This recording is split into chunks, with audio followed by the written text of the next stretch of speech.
In solution-focused interviewing, you don't ask people so much about their problems, and you don't analyze or explore the problems, but what you do analyze instead is their goal. What would they like to have instead of their problem? Because you tell me, if you go and buy groceries at the supermarket, do you take a list with the things you don't want to buy?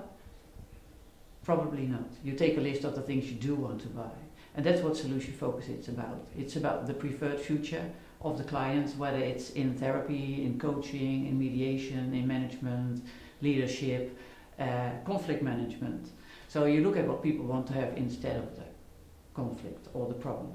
When problems are relatively stable and simply related, and you can use the problem-solving model, whether it's, for instance, a mechanical problem, your car breaks down, you say to yourself, what's wrong? Yeah, you go to the mechanic, you say, what's wrong with my car? And he fixes what's wrong with the car.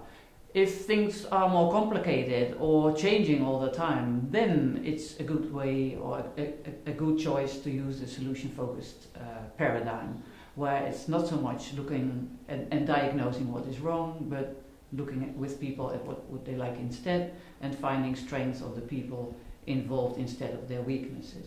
The advantages of solution-focused interviewing is that for most of the time they're shorter than problem-focused conversations, because, well, you don't have to analyze the problem and you don't have to explore the problem. The autonomy of the clients involved is very well kept, because it's about their competences instead of their incompetences.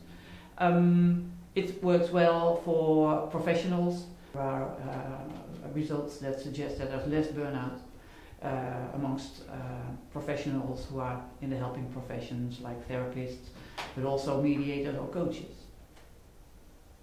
And last but not least, there's evidence that it's better for people, it works better for people from lower economic backgrounds.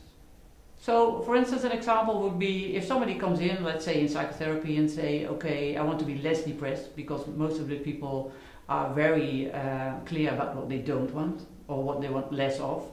I want to be less depressed. I would ask somebody, what would you like to have instead?